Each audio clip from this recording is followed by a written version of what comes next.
And welcome back to another episode of Key Factors Podcast, Real Estate AF, where the AF stands for And Finance. And I'm your host, Mark Jones, and we are powered by LoanBot, smarter mortgage matching, now available on the App Store and Google Play. And today, first off, I will start by saying Merry Christmas, everybody. I have one of my guests that brought up a topic and said it would be a great discussion to have and to share with others out there on a day like today. We're going to be talking about personal losses, gains, and how that has fueled, hindered, and helped us thrive in what we do in our everyday life and in our business. So without further ado, let me introduce all of my fine guests today. All have been on the podcast before, so I welcome them back. Let me start with the gentleman to my right that you can already see. Scott Maloof, what's up, dude? So, Mark, how you doing? Doing very well. Blessed to be here. Amen to that. And then we've got Jeff Garza.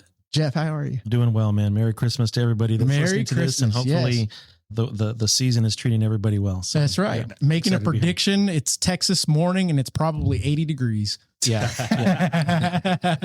And my last but not least guest, Ronnie Trevino. How are you? I'm doing fantastic, Mark. How's everybody doing? Doing very well. And just make sure when you talk, bring that mic there close. We go. Yeah, you can pull it wherever you want. These things are that DJ voice. Yeah, that old Timu. Hey, got some I'm good just stuff. Like I said earlier, I'm just grateful to be in the room with everybody. These are men. Real men building real businesses. So I'm just glad to be with all of y'all. And Merry Christmas to everybody. Amen to that. So guys, I'm going to kick this off and we'll dive into it because we've got quite a bit to talk about. We've got plenty of stories and situations to share, and I'll be pulling a lot out of you guys if that's okay. Let's do it. So I want to start with the first. Matter of fact, before we do that, there's probably folks out there that have no clue who you guys are. So if we could just do a real quick round the horn of who you are, what you do, and why you're on this podcast right now. Fantastic. Yeah. Okay. We starting with me, I guess. And looking at the stud. My name's Ronnie Trevino, and I'm the owner, broker of Resi Realty, and also have several other businesses, but I've been in the industry for 18 years now, and I absolutely love what I do. Absolutely love serving others and just collaborating with other peoples like you guys in the room. So I'm excited to be here. And we're excited to have you and to get, like I said, pry some stuff out of you guys today. Jeff. Yep. Jeff Garza, broker owner of Redbird Realty. Much like Ronnie mentioned, have my hands in other business ventures as well, property management and some other investments and some other cool things that we do. But Redbird is probably what most people would know me to be about. Amen. But they'll probably learn a whole lot more today, I'm sure. I'm hoping so. Yeah. No. Now, random question, because my ADD is totally out of control. I was so excited for this discussion that I got zero sleep last night. There you go. Jeff, do you guys have like an anthem or a call like? We don't, but there is like this bird symbol. Okay. So like if the camera can do it like that, there is a bird symbol. So those t-shirts are coming out soon. So like anyways, but a hand bird symbol, like how to. Exactly. I like it. Very cool. Yep. And Scott, tell us about you, man. So my name's Scott Maloof. I have a team, Maloof International Group, where I'm the team lead of inside of Keller Williams. And I do have a lot of ancillary businesses as well, like the other guys here. We've all worked together in the past, so it's a blessing to be here today. Yeah, absolutely. Sure. Absolutely. So we're going to kick this thing off pretty strong with the first question. And I'm going to ask this of Jeff first, and then we'll just go around the horn and go from there, see where it takes us. Cool. But Jeff, for you, what personal loss or low shaped points that you encountered prior to getting into real estate? Prior to getting into real estate? Yes. Wow. Ooh, that's a good one. I wasn't ready for that one. Okay. Yes. We're going to do it like a sandwich to where it's like prior to real estate. You just got in and now. Yeah. Man, that's a great one. So, for people that are listening to this, because I think all of us are going to break the internet this morning here on Christmas Day. So when you're tired with unwrapping your gifts, then you need to be jumping onto the live stream.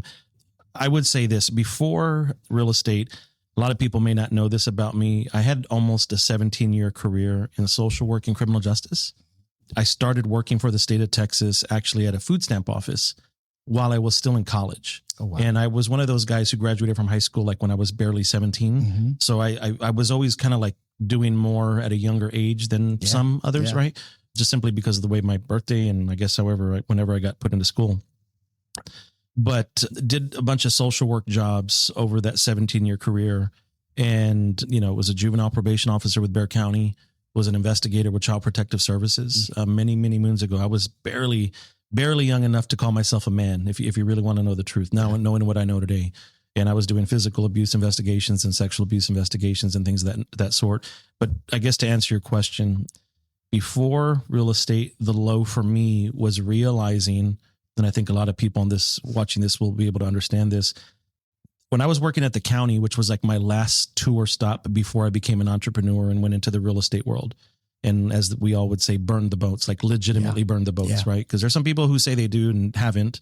And then there's people that they did, right? Like, and I was one of those. I was like, I'm not going back to whatever this is. And what it was for me was realizing that I was working at that time at the county juvenile probation department, realizing that I was still very young in my life, knowing that the only way for me to become like the deputy chief or the chief probation officer of Bexar County was like, I needed like, and this is going to sound horrible, but I needed like 15 or 16 people to retire or die. And or marry into it somehow. And you realize like, that's not going to happen. And so for me, there was this frustration point where I'm like super tenured with the state retirement system in the county as well, bilingual, senior PO, promoted multiple times. But it's like, when people talk about that glass ceiling, definitely had a glass ceiling. Yeah. And so, I didn't do any of that work in my story for money. You don't get into social work for money. Right. I mean, bottom line, but I had been doing it long enough that I realized I'm trading time for money. Yeah. And I'm not going to get any more. Right. And this doesn't work for me.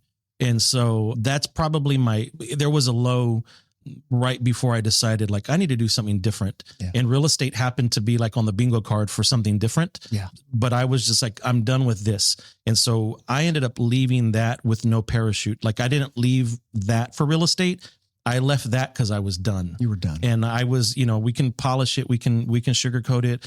I was in between jobs, as all of us who in real estate have been once or twice. I was in between jobs, but I literally knew when I went home, I'm like, I'm not going back. I'm not doing this. And so I think I watched Jerry Springer for like a month, figured out my stuff. And then I was like, I got to do something different, prayed a whole bunch. And then I feel like God sent me a sign, and how I got into real estate is a whole different story, but real estate is what I stumbled upon. Yeah. And little did I know 12, 13 years ago or whatever it's been, like I'd be doing what I do now today, and so it's a huge blessing, but I guess I would hope that anybody hears that little part. Like there's a whole lot to it, but I was frustrated enough. It was like an old country and Western song. I was sick and tired of being sick and tired. Yes, sir. And I was like, this can't be everything that I was meant for. Right. And so that's probably, it was a low, but turned into obviously a whole lot more after that. Absolutely. Yeah. So I want to come back to you in just a moment to discuss, and I will for each of you on how that low point shaped who you are today. And if it did at that point in time, or was it too early? But just again, the ADD is killing me today.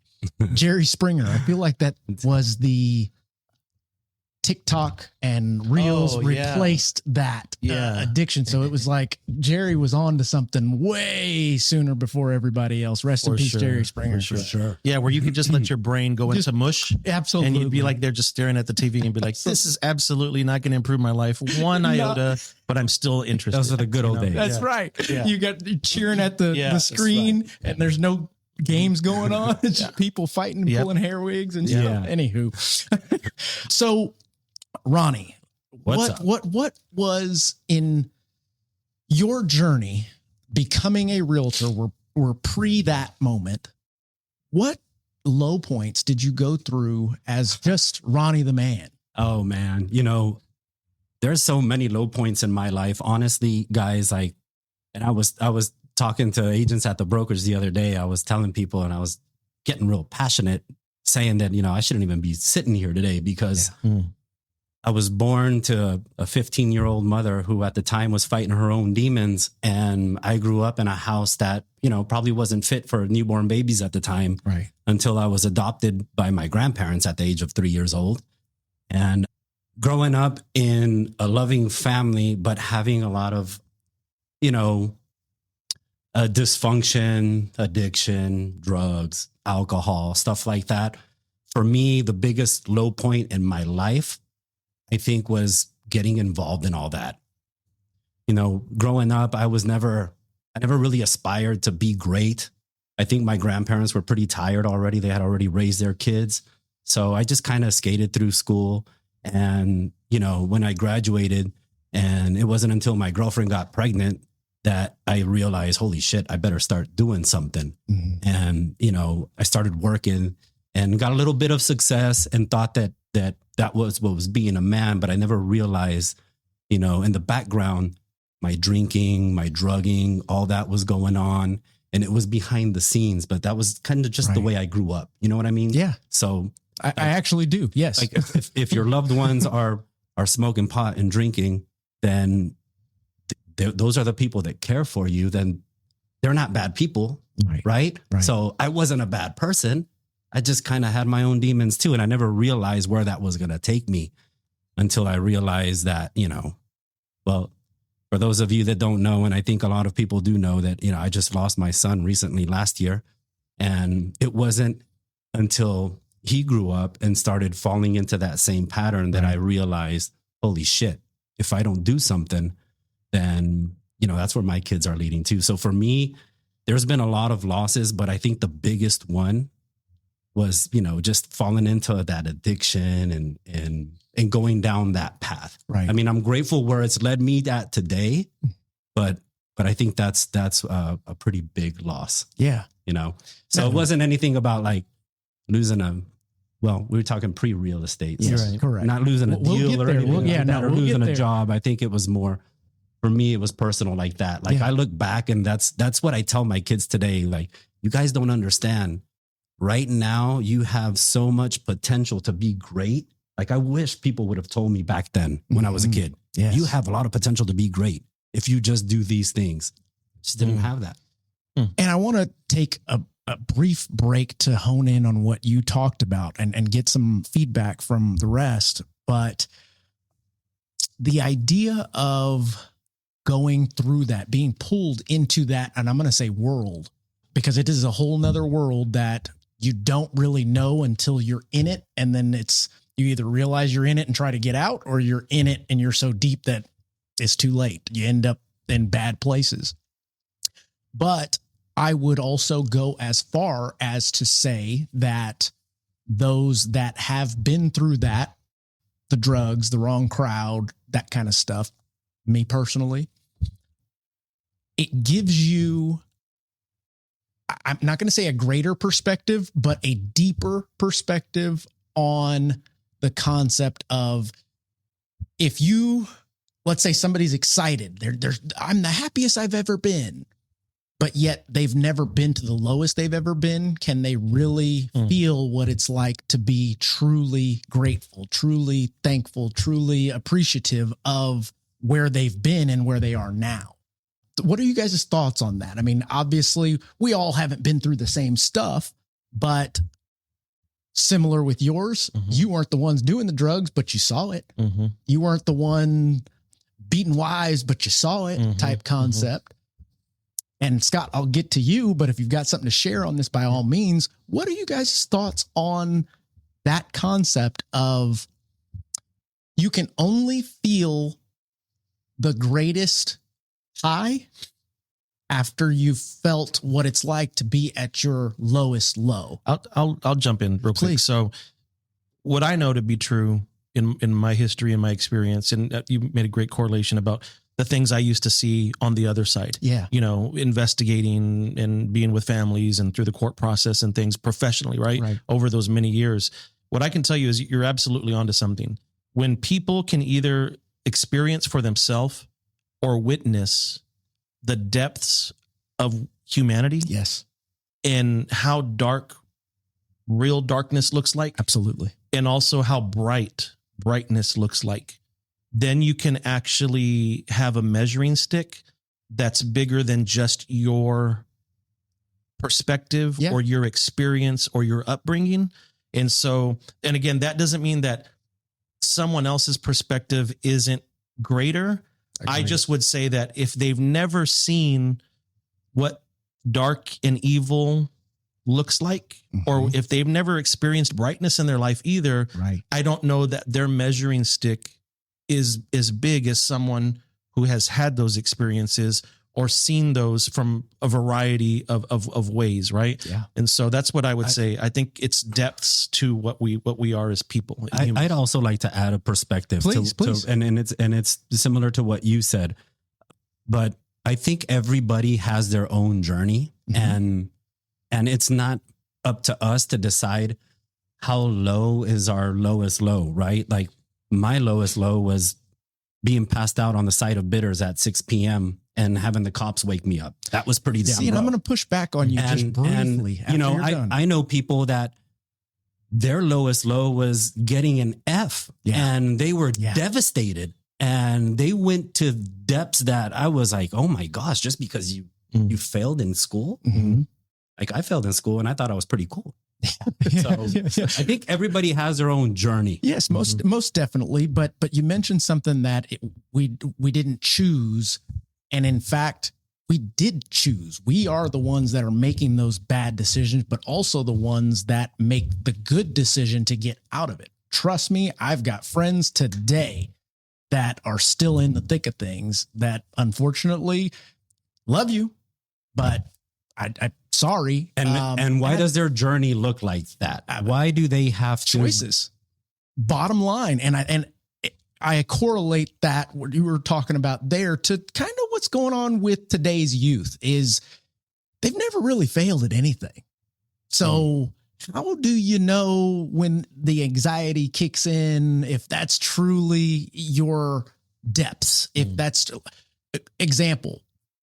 Any of you guys play football back in the day, high school, anything like that? You remember two-a-days? Oh, yeah. You thought you were going to die. Oh, yeah. But you didn't. Yeah. I was a skater, dude. Sorry. So let me tell you, going through two-a-days, you'd go to your first one, and it's always in the middle of summer. It's hot. They got hoses coming out of pipes and stuff just for you temporarily, but you're done. Oh, guess what? A couple hours later, you got to do it again. It's different times, man. The society that we live in is different. Yeah. Generations change from the 80s to the 90s to the early 2000s to even now, right? We're closer to 2030 than anything, that's right in front of us, right? Going back to your football one, I remember like a lot of the things that we grew up with, all of us, I don't even know if they would be acceptable in today's world. I don't think teachers could pull off some of the stuff they did. I don't think coaches and administrators can pull off some of the things they did to try to keep us, on the straight and narrow and keep us from some of those decisions or choices that might have led us to the street or to the gang life or to whatever that was. Right. I mean, real quick, I remember one time during a spring training, like where you're doing all these circuit training and all this other craziness. I remember back in, I was at that time, 5A was the biggest school you could be at. I was at a huge 5A. And I remember some of the coaches were out for a statewide coaching clinic. And so they were like, hey, everybody dress out, shorts, whatever. We're going to go out, ran some laps, did some real quick stretching. And they're like, all right, we're going to be doing up downs for 50 minutes. Ooh, I remember those days. We were doing up downs for 50 minutes on asphalt. Oh. And the reason they did that was because they wanted about 15 kids to quit to drop because out. They had too many. Yeah. And so instead of them selecting it, they were like, we're going to have you deselect yourself. And I'll never forget. I mean, this would have been like 1993, maybe 94, maybe. And I remember all the guys who quit were skinning their knees on the asphalt, bleeding like crazy. Yeah. And no one flinched. Go to the nurse, have them wrap it up, tell them to get out of football. You need to be in art or music next. That's right. And they were waiting for 15 guys to drop. And that was okay. That was that wild. Of course, that's a wild story. Am I saying that I would agree with that? Is that something I'd want to see my son go through today? I don't know. I can't say no, and I can't say I'm going to come back to that because that's actually a good question. But anyways, yeah. So, Scott, you've gotten off now, almost 20 minutes without saying much. So I'm coming to you, brother. Here it comes. Tell me about a time or something pre-real estate that was a major downfall for you. Okay. I'm glad I went last because I was listening. It took me back to a lot of a lot of memories of just growing up. So like Ronnie, I was raised by a single mom too. I don't know if he was a single mom. My mom was a single mom. She had me young. She had me at 19, not 15 yet. We moved in with my grandparents till I was 10. And then after we moved out of my grandparents, we had a rental house over there off like 78. And that neighborhood, it was like the neighborhood parents raised each other.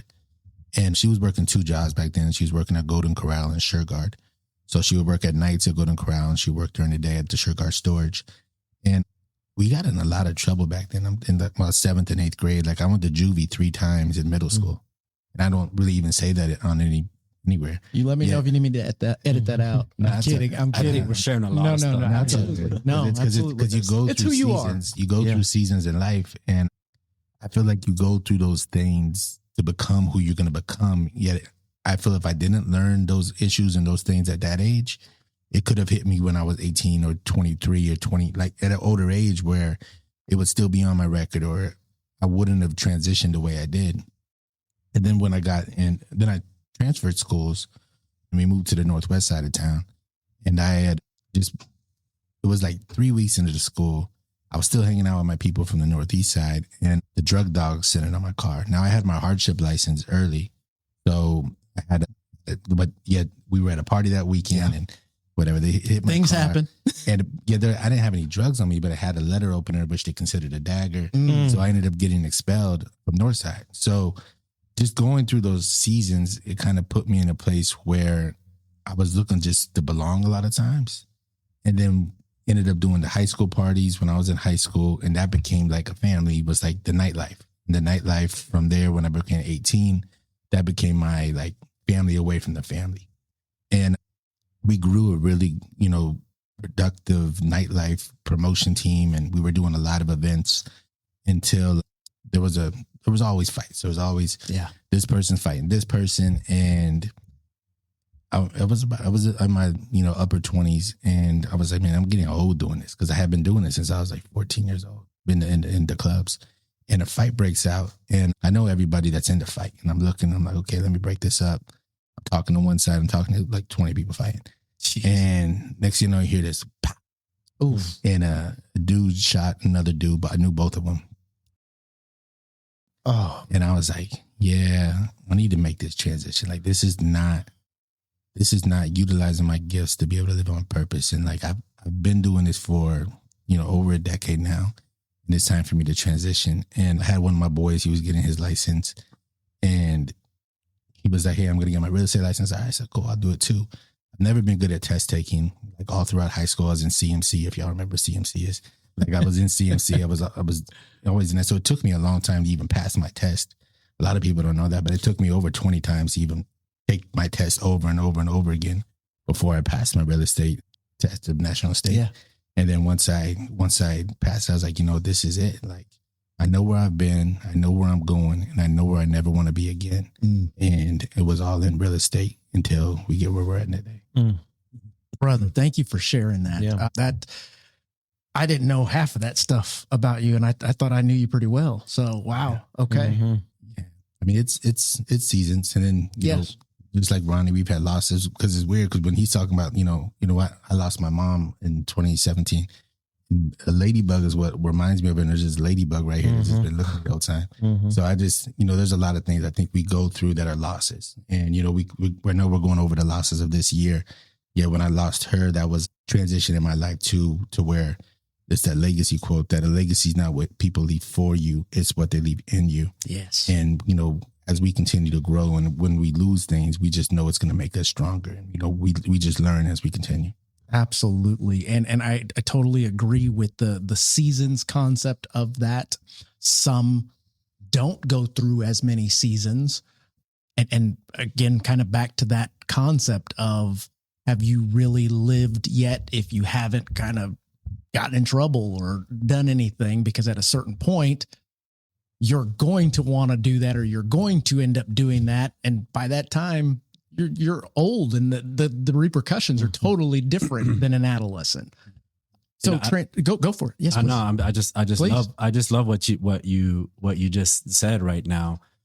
Like the way you put it is that, to me, you're talking about your losses, and I see the person you are today, and it makes me think about like, we're all talking about our losses, but are they truly losses because of who they've made us today? Like I look back on all those things that were just, incredibly devastating. I remember, a lot of people don't know this. I share a little bit more now. I think I'm a little bit more comfortable sharing. Before, man, I was like freaking, I hoarded everything in. But I after I graduated high school, my father was in my grandfather. He was my dad.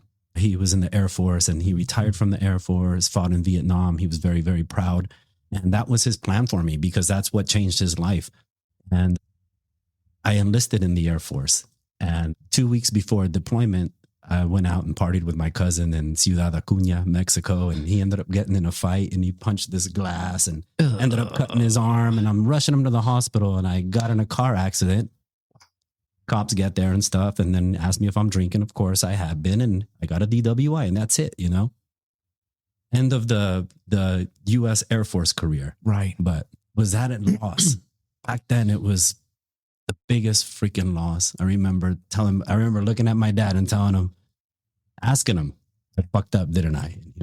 He laughed, and he was like, yeah, you fucked up. Now you got to get a job, and now you got to, figure out your life. That's right. But I just wanted to share that. You're talking about losses, and to me, it's like it defines who you are today. All those things that happen just makes us who we are. Well, go for it. I mean, it shows. I mean, you have two paths, because in life we have defining moments, and in a defining moment, a lot of people end up in victimhood, where they don't overcome it, and they end up putting themselves in a frame their whole life. That's a good point. And then there's people that you grew up with that keep you in that frame also. That still remember you when you were 14 or 15 years old and don't realize you have transitioned into a different person. Yes. So there's family members like that. I have family members like that with me that still think I'm the middle school kid. I'm like, I'm grown ass man, dog. The way they talk, and it's just like you have to be careful, because I'm like, okay, I know that they still look at me at this frame, and this is who they picture me as. Yeah. Yet when you know inside of who you're becoming, and you know who you became, none of it really matters at that point. I got to jump in, man. Like this, I think so. Like, and I'm going to sound like a major fan right now, but I think a lot of people in the real estate world, and I'll just talk locally, right? I mean, even though I think all of us have a national essence in some way or form, people locally, if they've never sat down with Ronnie, they owe it to themselves to sit down with Ronnie. I mean, he don't need to recruit him. They don't need to go to his brokerage, but he's forgotten more about real estate than most people know. Yeah. Scott Maloof. I mean, people pay to get 5 minutes with that man. That's right. And to be able to hear some of the things that we're sharing right now and going to continue to talk about, it's about perspective, and it's about what decisions we make with what the world throws at us. Right. Yes. And so what I would say is that, kind of to dovetail into kind of what y'all were just mentioning, loss is loss. It sucks. It hurts. It might create sorrow. It might create pain. It might create grief. It might create depression. It might create all those things in one. It could be the whole bag of tricks, right? But what I really would hope that people that are listening to this, that are going through their own loss or their own pain, is what do people that the industry would say are resilient winners in our industry, right? In real estate, which is just it's just a piece of who we are. It's not who we are. I'm pretty confident in saying that, Ronnie and I are actually very close, real close. And I'm privy to know a lot of the inner workings of his mind, about how he sees the world as a dad, how he sees the world as a husband, how he sees the world as a believer, how he sees the world as a leader, right? So if people that are listening to this, and I think this is the beauty of today's conversation with exactly who's in this room right now, is Ronnie and I, when we go have dinner or when we meet for coffee, or when I'd call him for 5 minutes or he calls me for 5 minutes, just for what we would say a consejo, or just a sidebar, just a little bit of a hey, I need to pick your brain on something, right? It's not a matter of hey man, how's your sales doing this week? Right. It's never about that. Mm-hmm. It's about how would you lead in this situation? Yeah. It's about what would you tell this one agent who just came and told me this? Because I think I did right, but I need to check myself, right? And so the ability that we have, the blessing that we have, is how do we take our losses and how do we become a pillar or a beacon of hope for others, right? Because what Scott's talking about, what Ronnie's talking about is we're all going to go through shit. Absolutely. Every day. Yeah. We're all going to go through shit. And we're going to go through more loss. That is a guarantee of life. We're going to go through more loss. But like Scott had mentioned, the choice to either stay stuck in victimhood, the choice to stay stuck in, well, this happened to me. Well, you have the option to happen back. You know, that's probably not even proper grammar, but I think everyone's understanding. Well, and I think that's true leadership, Jeff. What you're talking about is true leadership. I'm talking about Scott's losses, what we've gone through, what you've gone through, what Mark's gone through, all those losses, all those defining moments, like that's true leadership. And for those that haven't truly experienced that while they're leading, maybe they haven't truly led, because true leadership encompasses a lot of that pain, a lot of that loss, a lot of those failures. But it's like Scott said, it's how do we pivot from that and where do we go from there? Yeah. And when you start to get entrusted with more people in leadership, the more people that come in your world, the more you're going to see other people going through situations where you can be empathetic because you've been through a lot of those situations. Yeah. And you're like, you know what? Maybe I went through that 10 years ago, 5 years ago, last month, because God was going to put somebody else in my life that's going through the same thing. Amen. And now I'm Amen. able to show up for that person because I know how I went through it and how I got through it and how I am today because of that.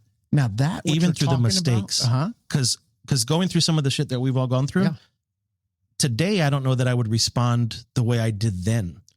Totally. And so it's not like, hey, I got it right 10 years ago when I went through the same thing, so this is what you should do. Sometimes I come from the perspective, which I'm sure you do too, and everybody else is like, hey man, I've been through that and I wish I would have done that differently.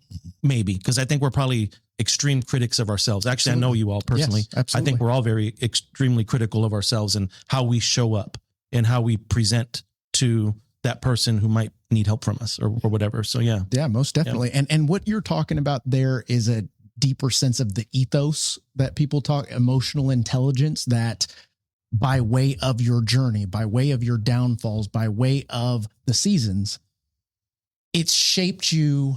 And for example, when I got my first coach, we did the concept of EQ, and I read on emotional intelligence for the first time. And as I'm reading the book, I'm like, I know this stuff.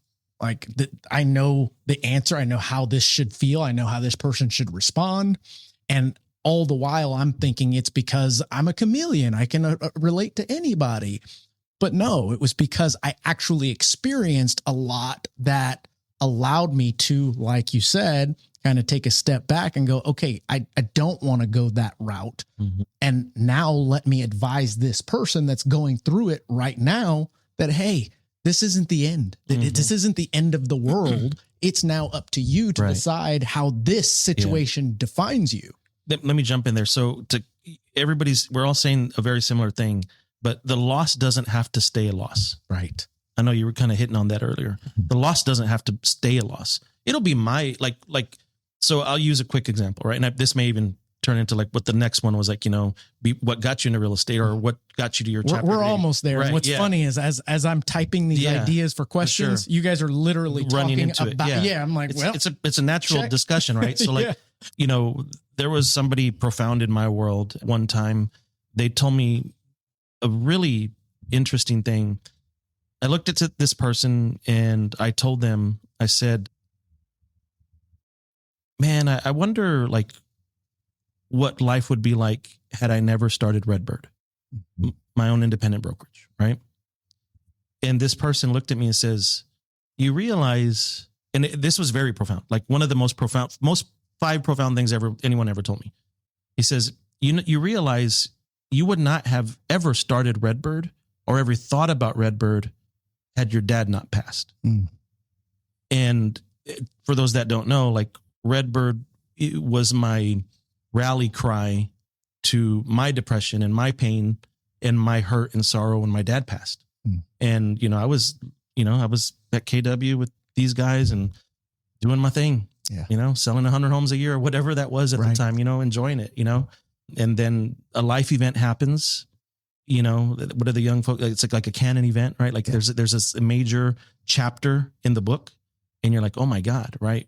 And the air went out. You know, the cells started to fall down, and I'm like, man, I don't know if I'm even passionate about selling 100 homes anymore. Yeah, where other people would trade to be in that position, you know, or whatever that was. Sure. But I was like, no, I need to do something different. I just felt a calling, and so then I go open up this company. Name it Redbird, you know, representative of the cardinal, which is representative of a loved one passed, right? And so like maybe people don't even know that story. But the point is that this person told me, you wouldn't even have started Redbird. Redbird would have never even happened if your dad was still alive.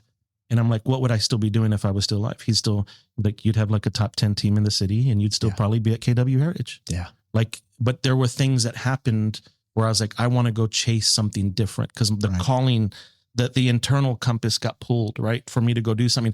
My point being is that I chose to no longer let that hurt and pain be a forever loss. Yeah. Yeah. It's a forever loss in this life, because I'll be back with my dad one day. Amen. Whenever that's meant to happen. Yeah. However, I could have stayed stuck there. Like, how dare the world throw that at me? Yeah. How dare he take, the world take that away from me, but it happened. Right. And so then it's like what you do in that loss. Right. Yeah. And so again, that victim mentality, that victimhood mindset, we can stay there or not. And again, as people are listening to this, we're not even talking about deals or commissions, which is great, because I'm sure we're all tired of talking about that type of stuff. Like, I'm not going to speak for myself, but like y'all three here are like big time winners, and people can learn from this. Oh, absolutely. About how you process your loss or losses, yours and yours. Right. And so, and that's what we do. And that's leading me to the next kind of prompt before we get into the real estate side of things. All of these examples, all of these topics within these topics have to do with milestones, setbacks, getting knocked down. And you guys have all seen the Rocky movie where he's talking to his son, telling him life isn't about how you get knocked down. Mm-hmm. It's how you get up. Right. That defines you. And I'm of the belief that the more I go through, the more I grow through. And it's been true thus far in my life. But we have all taken note about the victim mentality. So I ask, what enables you guys to treat, instead of it being a bad day, it's now a learning day? And that kick in the ass, what motivates you? And this is before even real estate, because you had to continue after the setbacks to even get on that path of real estate where you are now. But what is it? Something inside of you? Because there are many folks that have gone through similar situations. We're not the only ones that go through these things. We feel like it at the time, always. Like you said, it's the worst thing ever. That's a great question. I want to chime in on that one. Please. That's a good one. Yeah. I think that one of the things that enables us to change that is, we're all talking about, and we're all sharing tremendous stories of grief. Yeah. And in the end, we're actually, I think that's in that, those tremendous moments of grief or loss in the end up becoming really big wins. Like, I was thinking about wins on my way over here, and I mentioned it earlier. It didn't have anything to do with like how many agents we recruited or, what we did as a company, the businesses that I've created along with my partners or whatever. The biggest win for me was actually overcoming the grief of the passing of my son, and learning how to take that grief and then really see the true passion in what I'm doing. So I'll elaborate a little bit more on that. A lot of people don't know this, but when I was selling real estate back in the day, and an agent, a lot of times I would get awards and people would tell me, man, you never really boast about what you're doing. And you're just out there doing deals and you'll get awards, but you just go back to work. And the truth of the matter was that I really didn't have time to go out there and party and do stuff. Right. When Christian was in the depths of his addiction, I was working my ass off to put him through rehab whenever he had to go through rehab. And then the times where he would overdose and I would spend time with him, then I'd have to be with him and, show properties with him and just haul them around with me to make sure he wouldn't stray off. And today, my true passion comes from helping people that have that same story. Because if it wouldn't have been for this business and this industry, there's no way I would have been able to take care of my son and put him in rehab and do all that stuff for him and spend time with him during that whole time. Right. If it wasn't for this industry that allowed me to go ahead and work my own hours, drop everything that I was doing on a dime and then go and tend to my family. Right. So today, all those losses, all that pain, all that grief, I'm passionate about this industry and about helping others achieve that, because if it wasn't for this business, I would have never been able to take care of my family during all those hard times. So Ronnie, you mentioned that all of these losses ended up being wins, but that is a matter of perspective. At what point in your growth, in your journey, did you start seeing that as a learning example or as a win? Was it not until you fast tracked that you're able to look back, or is it a part of the decision-making process at a certain point? Man. Does that make sense? Yeah. And the reason why I ask really is question. Now in my older age, my middle age self, Your prime. there you go. My Your prime, damn yeah. it. That's right. Yeah. I'm able to quickly take a downfall and go, okay, this is what I was supposed to learn. Thank you, Lord, for putting that in my path, because had he not sharpened that tool, had he not, I don't know, carried me for that moment, who knows where I would have been. Yeah. That's a great question. And I know exactly how to answer that, because Scott mentioned it earlier. When he was talking about, oh geez, I lost my train of thought. That's okay. That's okay. What were you talking about earlier, Scott? He was talking about a lot of things, but I think Scott mentioned, and now I know where I'm going. There you Scott go. mentioned that, some of the people that he used to hang out with back in the day, some of the middle schoolers, they still think that he's there, right? Sure. That's who he is today. Well, if I would have continued hanging out with those people, those failures would have been failures. Mm-hmm. And I would have fallen to the depths of those failures. You know what I mean? Yeah, Back then with those people. But it's ever since I started hanging out with a different group of people. Yeah. And I'm just going to give credit where credit is due. Back in 2015, I joined a brokerage where there was incredible people that mentored me. And I was very, very fortunate to have people like Steve Collins, Craig Owen, pour into me and, help change that mindset. I remember the first appointment that I had with our boy, Steve Collins. It was, I was a high producing realtor. And he asked me about my personal life, and I started telling him, well, my marriage is in shambles, recovering alcoholic, and I'm over $100,000 in debt with the IRS. And I remember him listening to me for a couple minutes, and then he shut his folder and he said, man, you know what? Before we can even move forward with business, I need you to call this therapist, set up an appointment with him, because if your family and your mind isn't right, there's no way your business is going to be right. That's exactly. So it was just hanging out with people like that who had that perspective.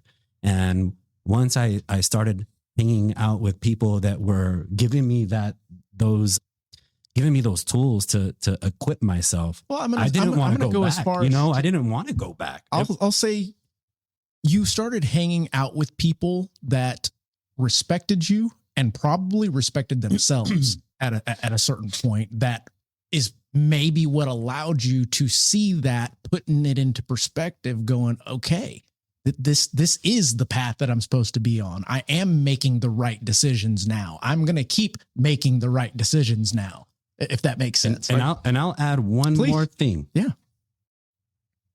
whenever I met my wife, Sophia, I honestly, like, whenever I met her, I knew she was like a huge step up. She comes from a different family. And when I saw her, I was like, there's no way that she would go for a damaged person like me. Yeah. And that woman, I don't know what it is that she saw in me. Like, I was broken. I was an addict. I wasn't a great human being. Yeah.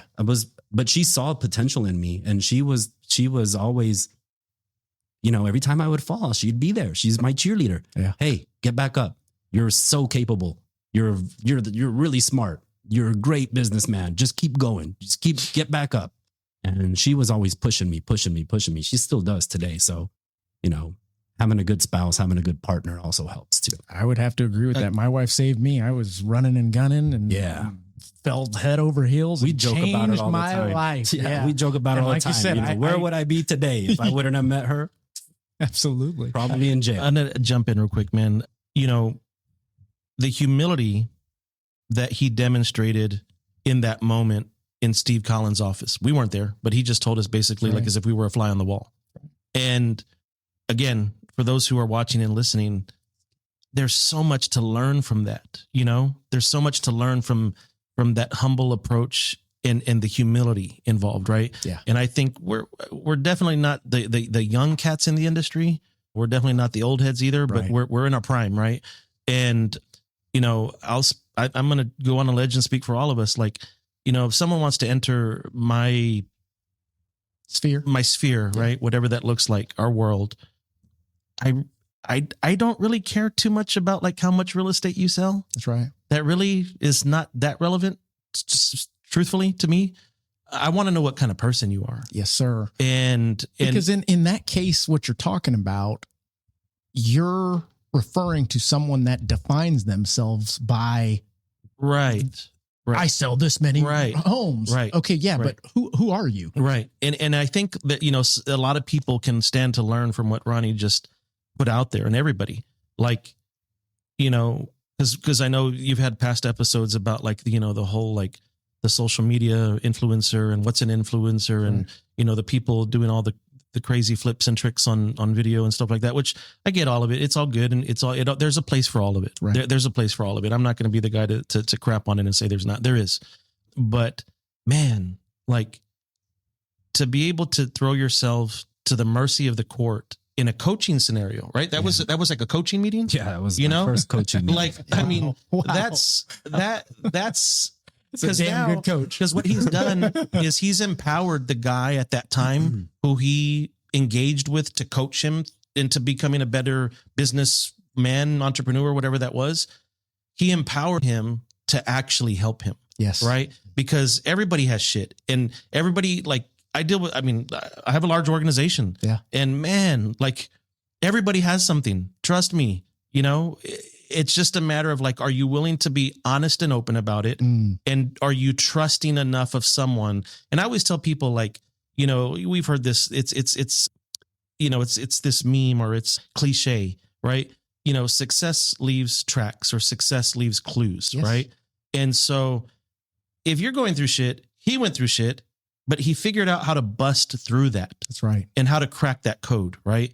And all of us at this table have been influenced by the people he mentioned. Like, you know, man, I learned some of my most valuable entrepreneur lessons by having breakfast with Craig Owen or dinner with Craig Owen. Yeah. You know, and the things that they imparted on me, and I'm sure on Scott, and I know on Ronnie, right? Like, but we also have the opportunity to impart some of that wisdom on the next round of people that maybe are coming up behind us. And I think that's the part about legacy. I think that's the part about humility. I think that's the part about us not necessarily walking around town like our shit don't stink, like, because that's not how any of us operate, you know? And I think that's the beauty of the conversation today, because I personally, I've been in the industry long enough to know that I think almost everyone at this table is misunderstood. I think everyone at this table in this industry, we're speaking specific to San Antonio. I think a lot of people think they know Ronnie and they don't. I think a lot of people think they know Scott and I'm sure they don't, and so on and so forth. And so I think there's just something pretty magical about, like, these big names and big producers and with volume and sales and records and awards, like you mentioned, but man, at the end of the day, what's the real story? There's way more behind it, man. There's a lot. So I want to dive into the real estate side for the last 30 minutes of this. But before I do, I want to ask you, Scott, we've talked about the concept of and shared some of the tragedies, some of the landmines that we've stepped on. And for you, what is it that motivates you, pushes you, drags you, steers you, whatever verb you want to use, to keep going, to push past? Because I mean, we talked about it. Many people out there they have us misunderstood. Why? Because they don't see what's behind the curtain. And as a matter of fact, this episode, this discussion is almost hey guys, take some of this advice. Why? Because we care enough to be sharing this stuff with you, technically, you know? So for you, what you've been through some shit, man. For me, it's people. And I know it's the same for Jeff and Ronnie and you. Because my team is the size of a small brokerage. Mm-hmm. Yeah. And when you start a team, when you start a brokerage, it's no longer about you, it's about them. And it's figuring out what's important to them to be able to help them achieve what they're looking to achieve. Yeah, when you take that role and you take that responsibility, you have to show up. Yeah. And there's going to be days where you're like, man, I just got beat up, an hour ago, yet I'm still going to show up as my best version for this person. I have to be the best version of myself. So it's how you let things affect you. So there's a book called The Power of Moments, and it talks a lot about that and how things go. And for me, it's that mindset. If it's not going to matter in 5 years, it shouldn't matter in 5 minutes. So I let go of things fast. And when I look at, the business and how we're growing it, it's not just about transactions. When we looked at different organizations around the world, around the country, and we were like, okay, what is our goal to mimic as an organization that is going to create a culture that I'm going to show up every day, and we're going to have the right culture that's going to help people grow?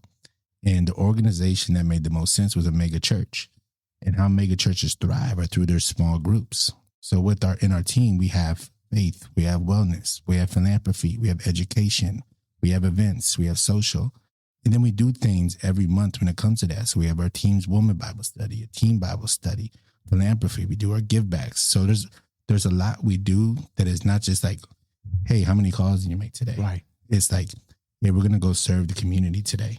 We're going to go give back. We're going to do this. And they feel that. And they understand that it's a bigger purpose, and there's a bigger purpose on what we do when we show up. And when that happens, life changes. Amen. Wow. I love it. Absolutely. It's great, man. So I don't want to waste any time as we transition into the real estate, what everybody came here to hear about, in talking about how you got into real estate and all that stuff. We're deep in it, guys. We're in it. Mm-hmm. As we roll into 2026, I want to ask you guys, what was one of, or some of your biggest struggles, some biggest landmines, maybe some bombs that you went through in 2025? I'll jump on it first. Please. So for me, man, and hopefully y'all laugh from this one, because we all need a good chuckle, but 25 was just an extension of 23 and 24. I mean, in a sense, right? Okay. Like, I have a saying, good friend of mine, winners win, losers lose. Mm-hmm. Winners are going to find a way to win. That's right. And closers are going to close, all the cliches, whatever the market throws at us. All of us here are sophisticated enough to make adjustments to account for that market to continue to win. Right. Yeah. So, but spell that word, sophisticated. well, No, yeah. keep going. Yeah. So, but what I'm trying to say is, like, ultimately, we also know the weather. We know it was a little cloudy out. Mm-hmm. We know that sellers aren't really too motivated to sell, because buyers aren't really too motivated to buy, and people are still waiting for 2.25% interest rate, which is never going to happen. And they're getting bad advice from their tia who never owned a home. That's right. and all these other things. Right. But, my answer is, like, 2025 literally was just an extension of 23 and 24. I do believe, and I would imagine everybody here believes that 26 is probably a rebound year. And then we probably all would believe that 27 is probably going to go off the chain, which is going to be really cool for us. I think, it's all cyclical. However, what I would say deeper is, for me, in my position, the struggle or the pain is always maintaining the morale. Because I'm not going to say that someone who's over 2 people has it less. I just have it more frequent. Yeah. Because I have a pretty sizable organization. Correct. So I have to work through when I see agents having their struggle in their moment, right? Yeah. So I wouldn't necessarily say like, did 2025 do Jeff dirty? I'm just going to say 2025 played its part into giving pushback to a lot of my agents who I'm rooting for. Yeah. And who I want to see them be very successful. And so I have to almost play like weatherman and psychologist in one and tell them, this is the weather. This is how we dress for it tomorrow. This is the forecast for next month. And this is how we plan for it tomorrow. But I also have to remind you, if you're going to win, you're still going to win. And keep them motivated, right? So for me, the struggle for me has always been, how do you keep that morale high? How do you keep them engaged? How do you keep them coming back for more? Right? Because getting jabbed up in the corner and, that upper, getting boxed up really good, which the industry can do. And I mean, let's talk lenders real quick. In the last 3 years, we're less than 75,000 lenders across the U.S. And now it's, what do you think it is today? Oh goodness. I mean, it's dropped at very minimum by 2/3. Not even joking. 2/3 of all mortgage originators, lenders, in the last 36 months. I should say gone for the moment. Gone for the moment. Yes. Yeah. But gone. Yeah. Gone. Right. So like, yes. Did a Scott continue to figure out how to win with the winds and the tides? Of course. Did Ronnie? Of course. We all grew. That's right. I think we all grew during this time. Absolutely. But again, I did not tackle it like, hey guys, it's a shitty time. We need to keep pumping those numbers. So make more calls and make more. That wasn't me. I was like, let's get real with your financials. Let's get real with what it takes to run your household. And let's start getting excited even for smaller wins. Absolutely. Because smaller wins will keep you coming back for more. The bigger win may be a year away from now. That's right. So for me, it was a morale and a culture, keeping that culture. I've always told people building a culture, starting a culture is easy. Yeah. Maintaining it is hard. Absolutely. And that was my hard. Is making sure that my agents or people that are in my stratosphere, whether it be industry affiliates, vendors, clients, consumers, customers, agents, prospects, whatever the term is, that they saw that there was hope. Yes. And I always told my agents throughout this storm, make sure that when they talk to you, they don't feel like you have no hope. Yes. Because you might be the only person that has it and you can't be their dream crusher. Because we might have had a bad month in commissions. It's true. And a lot of this is perspective based. Yeah. And I'll compare it oddly to, let's say, a basketball team, to where you've got your starters that get to have more of the reps. Life's about getting in those reps so that you can start to see patterns in those reps. You can start to do it with your eyes closed type concept because you've done it so many times, or you've been kicked in the dirt so many times. And 22, 23, 24, if you're a realtor or lender for that matter, that was struggling, but chose to pack it up. You packed it up at a time where you could have been a starter. Yeah. And why I say that is the herd was thinned out to where it's now your time to shine. Yeah. But if you don't have that mindset, that perspective of I've been through this shit and I know what to do now, unfortunately, you packed it up instead of rising to the occasion, instead of doubling down on more marketing, doubling down on the phone calls, that kind of concept, if that makes sense. Yep. Yeah. And I guarantee you, younger us, give us this market 10 years ago, we would have still crushed it. It was the hunger. It was the passion. It was honestly, it was the new discovery of financial freedom I can see it.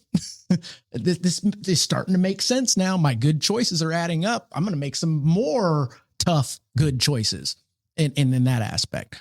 But let's move it to the real estate. Well, actually, we only got Jeff's side. Who's up next? What was 2025? You know, for me, 2025 was a pivotal year because there's a lot that I learned in the business that I never really delved into or thought about too much. One of them being that when I started this brokerage, I started this with people because I had a vision to grow a brokerage and to scale a brokerage with people. And, you know, I've always valued as people being the most important part of your business. It's not a CRM. It's not a website. It's the people. Yep. And 2025 was a year where I feel comfortable in my own skin, but at the same time, there's people that I partnered with that I've lost. And it sucks because you think that these are your people and then they end up going. They end up leaving somewhere else. So for me, learning how to deal with those losses or those separations has been a big deal for me. And then also learning how to face decisions head on and not isolate, because in the past, a lot of times you mean like freeze up and let it linger, freeze up, let it linger, not take action. And today I'm passionate about the people in our organization. So for me, 2025 was a year where I really learned how to just have faith and really lean into trusting in God and trusting in our higher power, and also having faith that things are going to work out, and that as long as you're doing the right thing and you're taking care of God's children, then God's going to take care of you, and the business is going to keep moving forward. So 2025 was very pivotal. I learned a lot in business. I learned a lot in who is in business with you. You know, there's things that I'm grateful for. I'm grateful for that pressure that's allowed me to take that next step forward for my people, because we're not building something that's going to just stay local. Like if we're going to build something that's going to scale, you got to get uncomfortable. You got to be able to get out there and be courageous for your people. So 2025 for me was pivotal in the fact that I was able to show up. Love it. Yeah. Risk it for the biscuit. Absolutely. Risk it for the biscuit. Yes, I like sir. that. Yeah. Yeah, I understand what Ronnie's saying. I mean, because with the team and with the brokerage, you get people in your world and you're like, man, this is like, it's like a relationship. Yet there's certain people that are opportunists that you have a blind spot to. And I've had that over time. And I've had, Victoria, she's been with me now for 9 years, and my director of operations.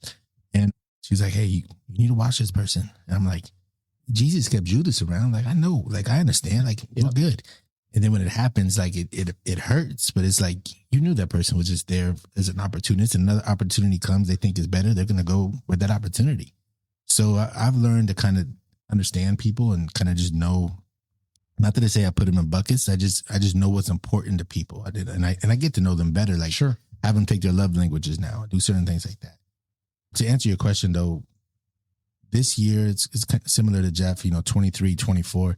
23 and 24, I got hit in the jaw. Even though the business was going up, I didn't fire nobody. I didn't let go of nobody. So my P&Ls stayed the same. Yet there was ups and downs. And I'm like, man, this month I lost 50,000. This month, that's how like 23 and 24 was going. That's right. And I was like, man, what am I going to do? And I was getting distracted too. Like I was getting hit with all these other, there's title here, and get your mortgage license here, and do this and do that. I'm like, you know what? That's what I need to do. That's going to be my saving grace. And I just got very distracted on other businesses that took away from the business. And this year I was blessed that, we started a property management company about 3 years ago, and we grew it, and we got to about 70 properties, and I had full-time staff and everything. And I'm sitting with my coach. I have a couple coaches. So this is, Steve is still one of our coaches, but I have another coach named Jordan Freed. And he's like, okay, so how's the property management going? Let's look at the P&Ls. I'm like, I'm just barely breaking even. Right. Like I have 70 properties. I'm barely breaking even. I'm getting more calls on this than I am on my real estate like business. And he's okay, let's grow to 100 properties. How much are you making? I said, at that point, I'm making about $8,000 a month. He said, you got 100 properties. You got this, and that. You got staff. You got liability. What if you just sold one more house a month? What's you going to make? I'm like, damn, that's the same I'm making on these 100 properties. That's right. I'm like, perspective. Yeah. So I was like, you know what? So I got with, a couple people I know that was in the property management, and I sold it for a good amount that made sense, and to have that partnership now to where it let go of certain things. And I'm like, okay, even though I thought that this was what's going to help me get here, this was going to help kind of just plug this hole, I just need to stay focused on what I know I'm good at and just continue to focus on my people. Amen. And show up for my people. And it's easy in this business to get distracted by all the shiny objects. Yeah. And that happened a lot.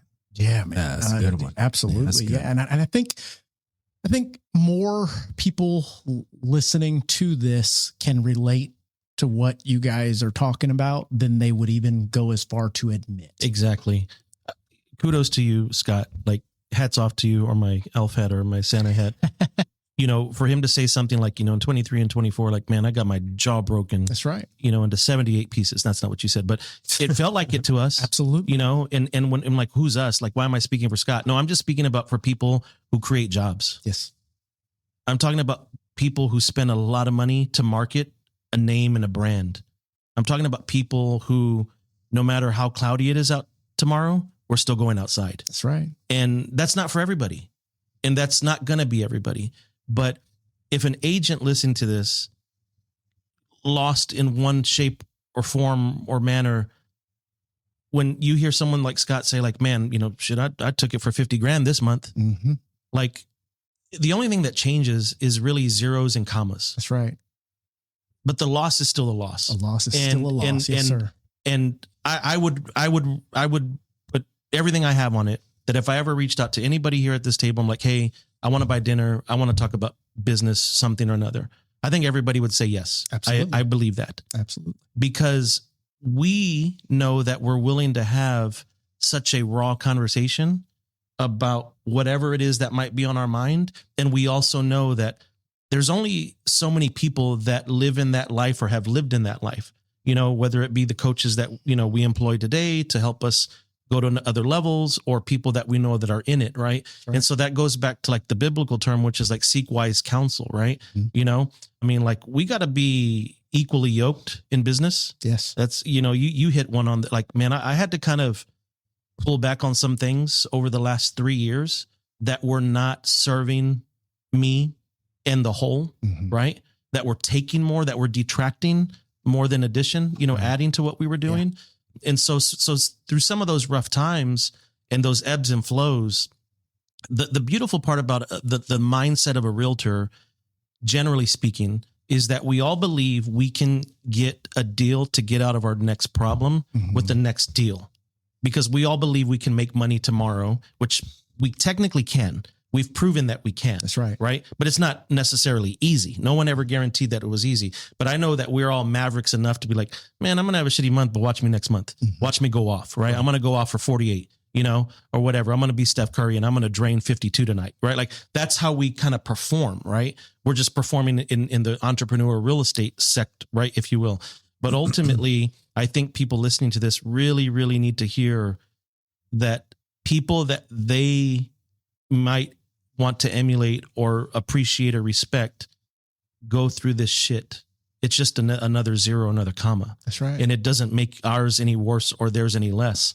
Like, it sucks. And that's, I think, the beauty of the conversation, which is like, moving into 26, like, what are we going to do to continue to be providers, to continue to protect what we've built, and to continue to build for the people that entrust us to lead them to something better for tomorrow. Right. Absolutely. Because, I have this one, person in my organization, and, she told me recently, cause I've always had, there's hunters and there's gatherers, right? There's people that are willing to go on the canoe with one paddle. It's got holes. Right. I'm going to go with the harpoon, grab the whale, and bring the whale back, and then I'm going to feed the village, right? And then there's people waiting at the pier to get the whale, right? And then she told me recently, she's like, well, there's hunters and there's skinners.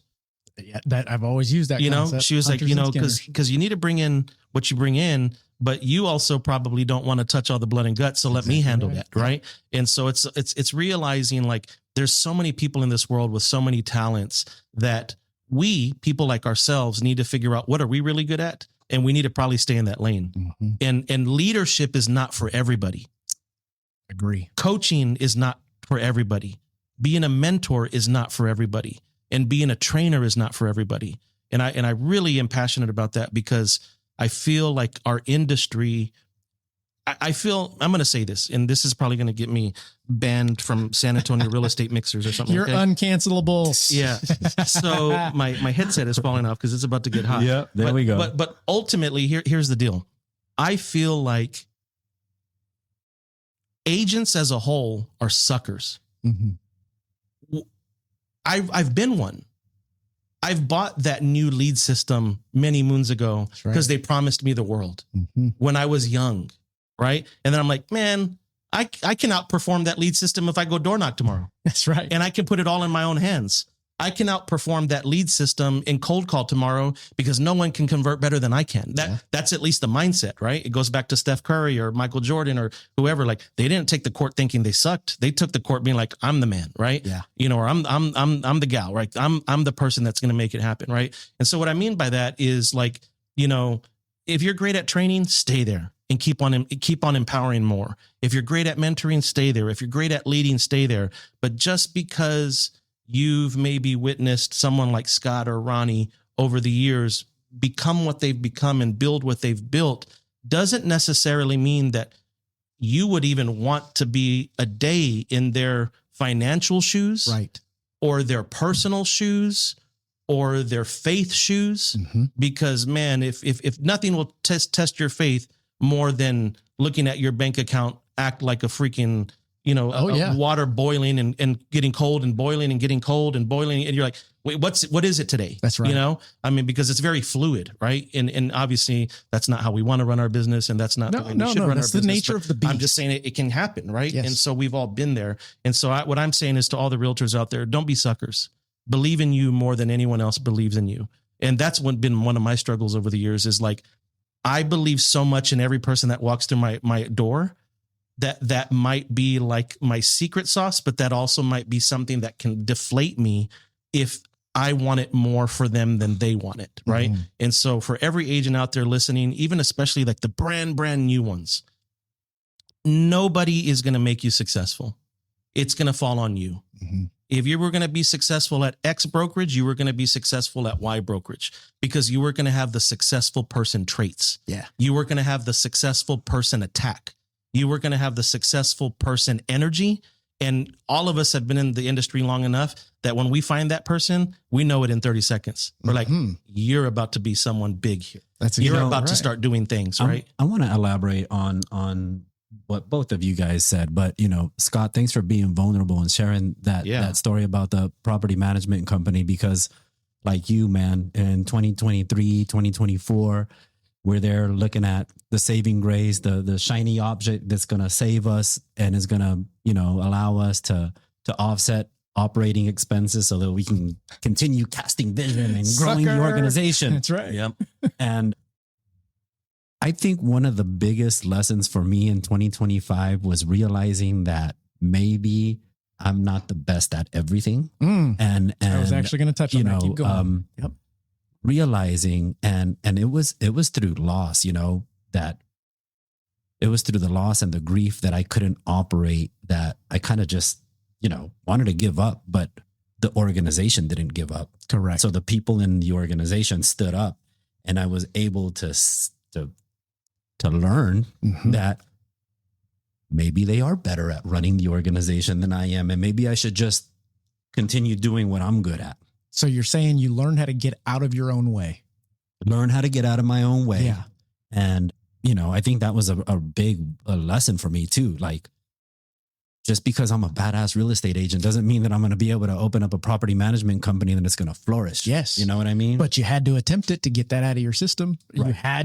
We had to go down those roads. Jeff, you mentioned a couple of things that I just took quick note that I want to just bring up. you talked about strengths, weaknesses. You kind of piggybacked off of that. And I think a lot of, matter of fact, probably all of us at a certain point realize that, you know what? I am really good at this. I should probably stop trying to get good at these things that I'm not good at and either hire for them, or I'm just not intending to be doing that, period. I think that is a lot of folks' struggle, is learning how to let go, knowing what your strengths are. I don't have somebody take a strength test to find out what they're not good at to make them better. No, I want to find out what you're good at, and I want to find out what you're not, so that we can scrap that, replace that, automate that, what have you. The other topic is the lion and the gazelle. There's a mindset that each of us have. And I learned this story, probably day one when I got in the business, when old John Golder walked in my office and handed me a brass number 2. And he said, "Hey, you've had crazy 6 months. Like, I've never seen somebody close that much business not knowing what the hell they're doing." And I'm like, "Yeah, this is awesome."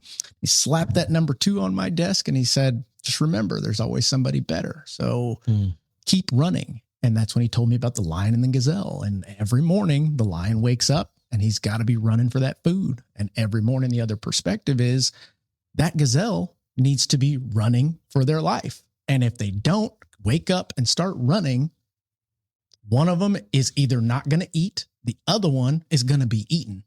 And that is kind of innate in me. I learned that concept day one in the business, and it's carried forward. And I'm hoping others out there can grab that. And then the last piece was the conversations. You mentioned being able to share things with like-minded individuals. And I think this podcast has saved me thousands in therapy sessions. And the reason being is, over the years in running this, I've gotten to share conversations like this with like-minded individuals. Yes, it is fantastic to get to learn as many people that I have and go into the depths and then take what they've learned or gone through and apply it to my everyday life. But even more so, it lets me know that I'm not alone in this fight that I chose to do, if that makes sense. Because a lot of folks through my life have gone, "Well, why do you do that to yourself? Why do you work so hard? Why it's 12 o'clock at night. What are you doing?" And having these conversations puts it back into perspective. It confirms the mindset that I have, the drive that I have, the way that I made that decision after going through failure to get my ass back up and keep on pushing.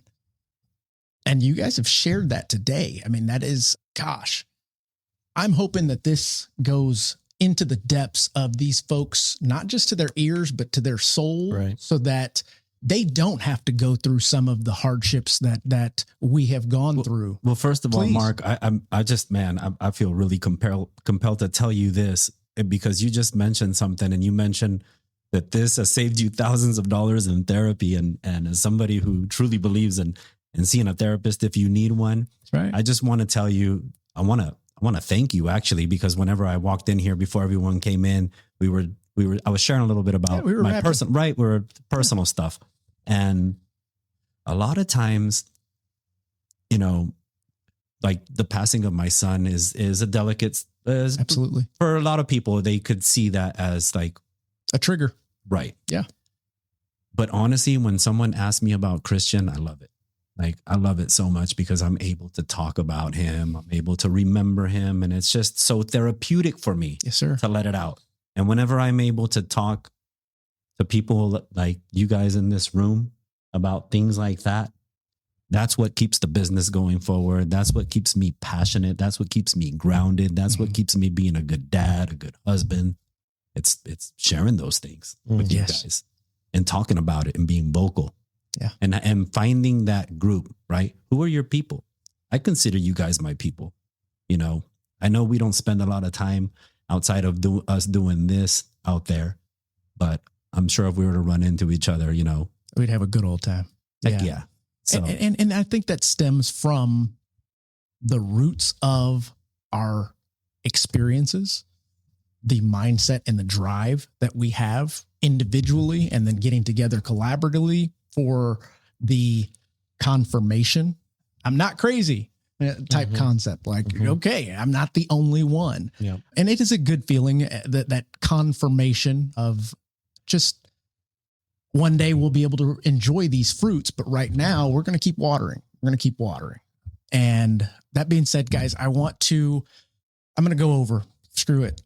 Last question for you guys. As we roll in to 2026, what is your vision for this coming year? It's easy to say, oh, it's going to be a great year.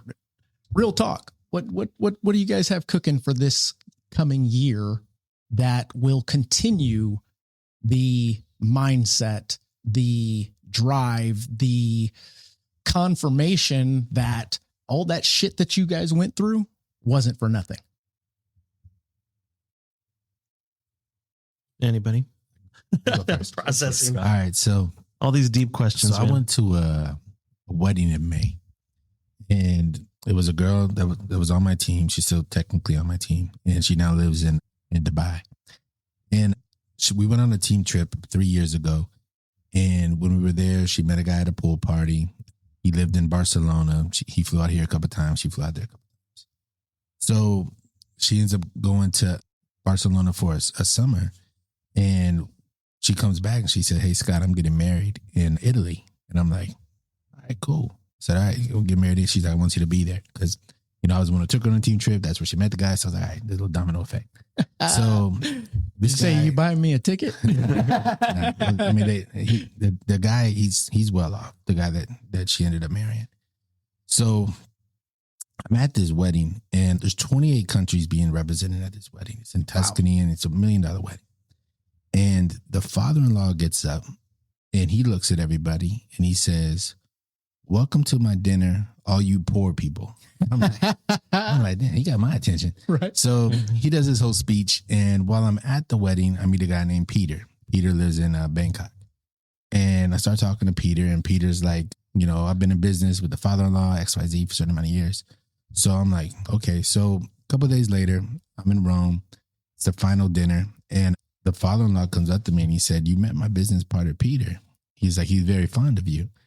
He's like, "Me and Peter went in business together in 1978. We went deep into China, deep into the jungle where nobody would go." And he said by 1993, when they went back after 1978, he picked 3 countries in Europe. Peter picked 3 countries in Europe. And by 1993, we were the biggest furniture distributors in all of Europe and have been since then. And I'm like, damn, they're just the middleman. Wow. They went into China and they did this.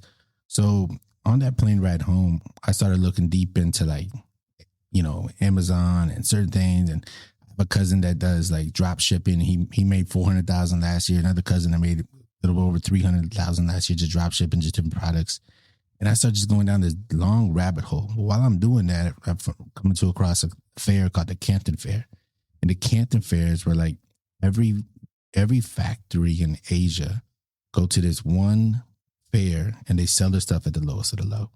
So while I'm going down that rabbit hole, I'm also going down the future of what real estate looks like. And I'm looking at 3D bills, and I'm looking at modular homes, and I'm, looking at Boxable, which is in Vegas, and certain companies like that, and seeing, by 2035, over 50% of homes that are going to be built are going to either be 3D or modular. That's right. Compared to what right now we're dealing with the stick and the wood. And what he means, guys, is at that point in time within our industry, within the development and growth of AI and everything else, machines will be building our homes, not people. Not. Right.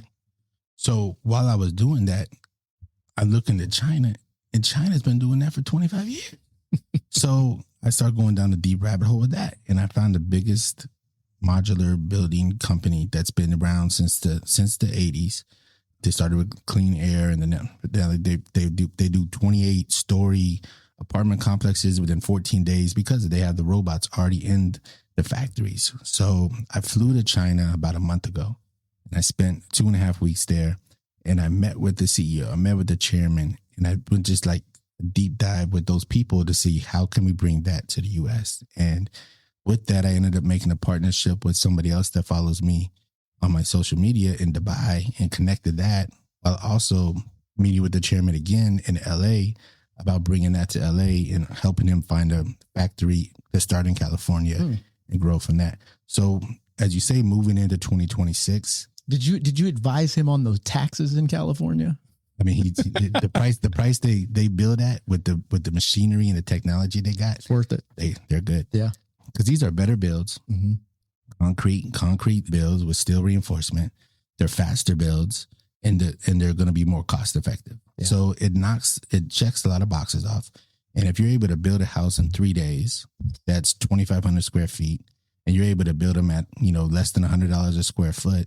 And, there's just a lot that is going to be able to help the home building long term. So you're saying that may solve the affordability issue if people don't get greedy. It's going to. Yeah. And I might sound crazy today, and we can look back not at this at 10 all. years. Yeah. Yet the way technology is going and the way the growth of that is going to go, you just have to be ready for it. So my thing is just, I don't want to be the last one to the dance. Yeah. And, I'll put it out there because this is what I'm doing. This is the journey I'm going down right now, is figuring out the modular world, figuring out who I need to be in relationship with, and just making sure that we're at the dance when it's time to show up. Matter of fact, my largest pool of transactions within the past 2 years has been a manufactured home builder, Titan Factory. I'm one of their preferred, and they're modular homes after modular homes. The cost efficiency of that, I mean, it's nuts how, like you said, and I'm going to compare it to fully autonomous vehicles. We have the ability right now to deploy those things throughout the country right now. As a matter of fact, it would reduce the amount of deaths astronomically. But the issue is, let one person pass away from a car accident by a machine or AI. We don't stand for that. But yet there are X amount of deaths per year from people making mistakes. It's the resistance to the change and those that are willing to risk it for the biscuit. There's a book called When Machines Do Everything. And that's going to happen too. Exactly what you're talking about. And I believe it's going to start with public transportation. Yep. You're going to start getting those that are going to, first going to be airport and downtown rides. And then over time, it's going to go into longer. That's right. Yeah. That's huge foresight right there. In addition to the idea of going against the grain, because there's going to be a lot of resistance to it as it gets rolled out, just like every new anything that helps save money over here, reduces the cost of that. Well, you're cutting off all the hands that were in that jar. Like, of course they're going to resist that. Yeah. So when you move into 2026, that's my vision. Yeah. Also, my focus is people. The best investment you can make is in people, and it's continuing to invest in others so they can continue to grow. Amen. I love that. How about you guys? Yeah. Well, for me, 2026 is going into 2026. I'm going in knowing that the hard lessons that I learned in 2025 were pivotal for me to grow. Yeah. So going into 2026, I'm embracing those challenges, and I'm going to find out how to win on the other side, because like Scott said, for me, I'm real passionate about the people. So we got a great thing going on at Resi Realty. What we're building, it's Resi Realty is not a little mom and pop shop. Right. We're building it to scale. So in 2026, I'm taking those lessons in 2025, and I'm going to embrace those challenges in 2026. I'm going to find a better way to overcome those challenges so that I can show up for my people and scale Resi Realty. Boom. I love it. Jeff. Yeah. So close us out. Yeah. So 2026 for me, in business, but more so personally, has to be that everything that I'm involved in has to return value.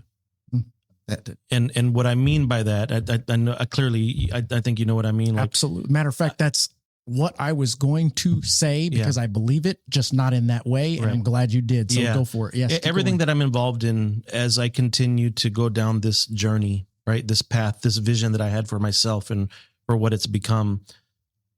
There has to be a return on all the effort and all the energy and all the expense and all the investment that goes into what we do to build these things, right? Yes. So whether it means digging into, fixed costs and eliminating, bad spends, whether it goes into a growth model, all those things are going to happen. And so, we're excited for 26, with Redbird.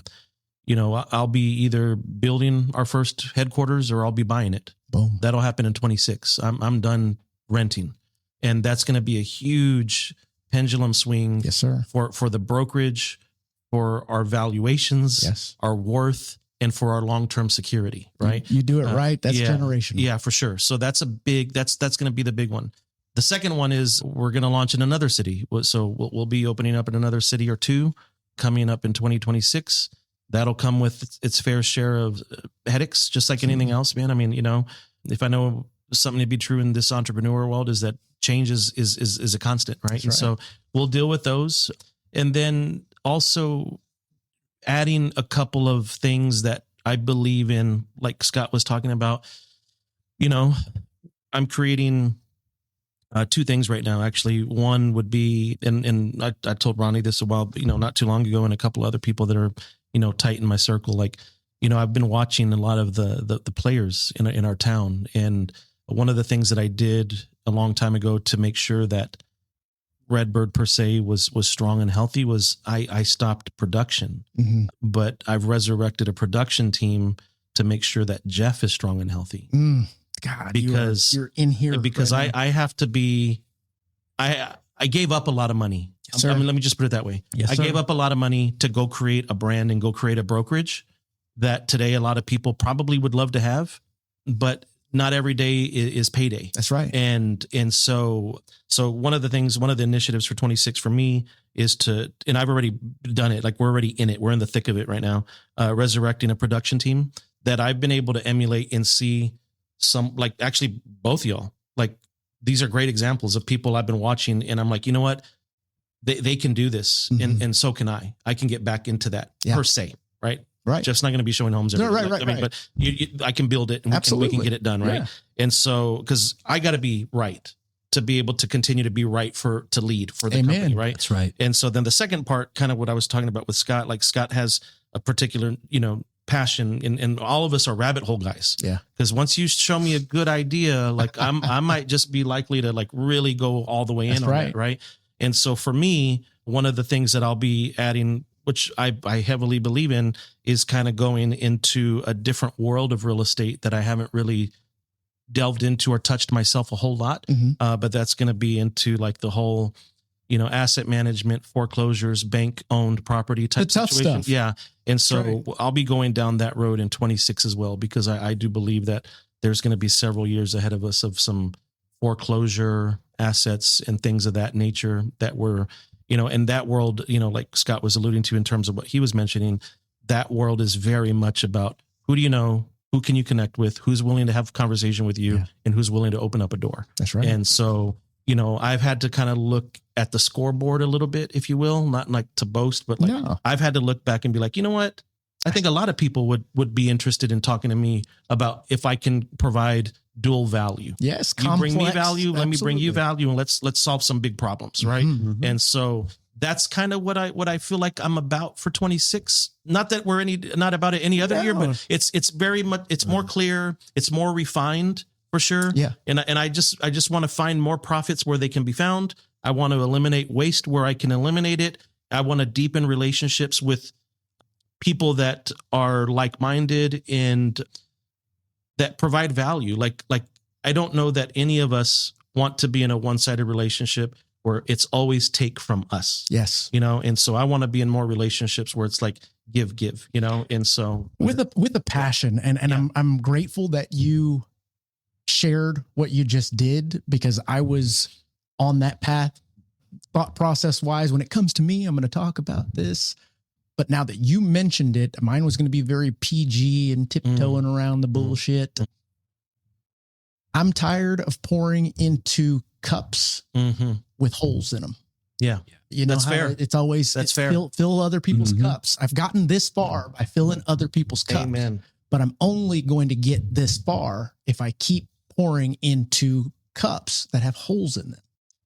So there's a lot of folks that when they come in contact with me and I talk about loans and whatnot, and they're like, wait a minute, you still do loans? I still do loans, guys. Mhm. It's fueling all the rest of the things in the life that goes on. It helps me pay for employees when times are tough and I got to take a pay cut and got to keep them on, because that's a choice that we make to commit to these folks because they've done good for us. So yeah, in 2026, the gloves are off for Mr. Mark Jones. He is a producer. He is an entrepreneur. He is a creator. He's a leader. But this year I'm going to lead by example more than I ever have. Man. And that's just a part of this journey that you get to a point that you go, okay, it's time for me to eat now. Mm-hmm. Amen, man. Yep. You know, For sure. So guys, I want to thank you truly from the bottom and top of my heart for this conversation and you guys sharing and being so vulnerable. The folks out there, we should charge to watch this. But that's a good one. We'll definitely be collecting in a different way. And I think that the folks out there can truly appreciate you guys' candor, your vulnerability and transparency in this discussion today. So I thank you guys. Hats off to you. Wiggle my little hat. Sure. And for the folks out there, I think that you may not have gone through the same journey that we have. Matter of fact, no two people's journey is the same, but there are many that I'm finding that do have a very similar mindset. And at its core, that mindset is a switch that eventually flips. And it's not up to someone to tell you that, hey, it's time for the flip to switch. It's up to you. You grow through what you go through. And at a certain point, I hope that many of you adopt the concept of there are good days and there are learning days.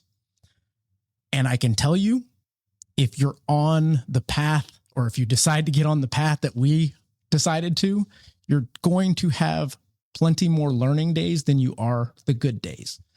But those learning days is why you get to know what it is to appreciate the good days. Kind of that tip and scale of how great things can be or feel right now. You can feel it the other way. So that's how you know. That being said, guys, I promise to continue bringing you guests like this in 2026. Maybe a couple that don't agree with me. We'll see what that looks like. If there is even any out there worthy or wise enough to come at me, bro. But definitely, I appreciate you guys. Amy, if you could throw up the reference view. Bang. Awesome. Guys, I want to thank you all. It was, 3 years ago when we started this YouTube channel, and a year into it, we had 100 subscribers. And I was like, guys, let's just keep going. JC, let's just keep going. Let's do another one. Let's get somebody else in here. Eventually it'll do something. Worst case scenario, I'm getting some pretty cheap therapy. But here we are, 32,000 subscribers and growing. Just unreal. We're talking about the most boring thing, the unsexy of real estate. We're not talking about spending all this money. And no, this is real estate and mortgage, guys. But at the heart of it, it's entrepreneurship, because we all own our business. And if we treat that with that mindset, everything becomes a good day or a learning day. So I appreciate you guys one last time. Thank you. Thank you for having us. Thank you for showing up and actually showing up. Guys out there, thank you. We will catch you on the next one. Peace. It's good stuff.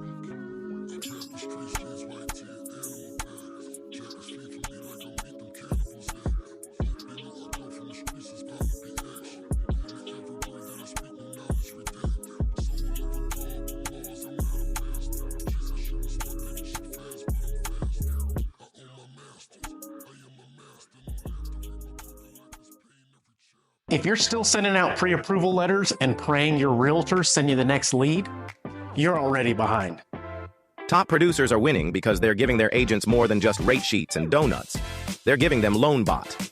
With LoanBot, you can offer realtors a white-labeled, co-branded digital mortgage tool that they send straight to their buyers. It's like giving them a mini loan officer in their pocket. Available 24/7, fully loaded, and branded with your name and their trust. Buyers can self-diagnose, compare loan programs, check real numbers, search properties, and explore down payment assistance without blowing you up at 10 p.m. And the best part? You see everything.